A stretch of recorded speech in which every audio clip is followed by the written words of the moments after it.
setia Info Lowongan Bali, berjumpa lagi dengan saya Ayu di Tips Kelas Pagi bersama Info Lowongan Bali. Kali ini yang akan saya angkat adalah soft skill apa saja sih yang diperlukan oleh fresh graduate. Simak terus sampai habis ya teman-teman.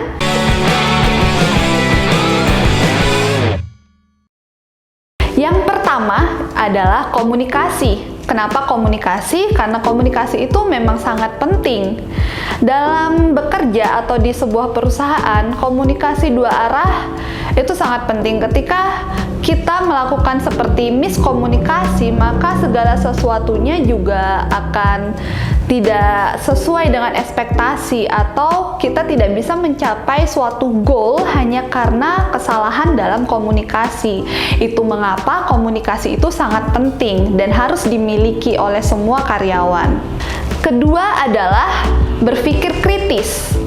Berpikir kritis itu maksudnya seperti apa? Jadi kebanyakan dari kita atau kebanyakan karyawan ketika mendapatkan pekerjaan dari atasan, mereka hanya mengerjakan hal tersebut tanpa mengetahui misalnya pekerjaan ini gunanya untuk apa, nantinya akan seperti apa. Jadi teman-teman harus tetap bisa kritis. Jangan hanya menerima pekerjaan tapi tidak tahu fungsinya apa. Lalu selanjutnya, mampu bekerja sama dengan tim.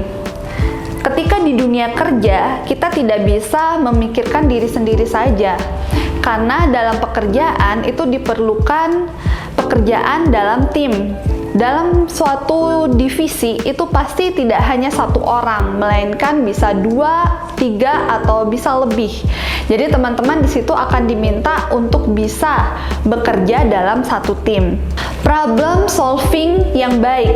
Problem solving itu adalah cara kita memecahkan suatu masalah. Itu adalah skill selanjutnya yang perlu kalian semua miliki. Nah, problem solving itu kenapa diperlukan? Ketika kita menemukan suatu masalah, di situ akan dinilai bagaimana cara kita menyelesaikan suatu masalah. Apakah kita mampu dalam menyelesaikannya atau justru kita lari dari tanggung jawab tersebut? Yang tidak kalah penting adalah selanjutnya manajemen waktu atau time management. Dalam melakukan pekerjaan, itu segala sesuatunya sudah ada timingnya, sudah ada deadline-nya masing-masing. Jadi di situ kalian harus belajar bagaimana sih cara manajemen waktu atau bagaimana cara membuat time management. Banyak sekali referensi yang bisa teman-teman dapatkan seperti di website atau buku-buku. Semuanya bisa dilihat dari situ. Selanjutnya adalah perhatian terhadap detail. Jadi bekerja tidak hanya bekerja, misalnya kita bisa bekerja cepat tapi tidak detail. Detail itu juga sangat diperlukan. Bagaimana caranya teman-teman bisa bekerja dengan cepat tapi juga detail. Jadi kemungkinan kerja 2 kali itu minim. Komitmen.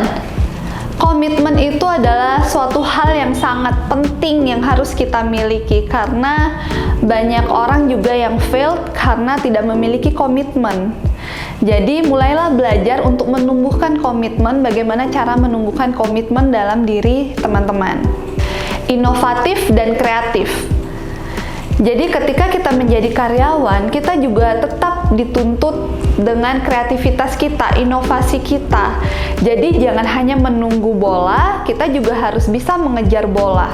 Nah, itulah tips dari saya, semoga bermanfaat buat teman-teman semuanya. Bagi teman-teman yang ingin tahu tips apa aja sih yang kita miliki, simak terus YouTube channel Info Lowongan Bali.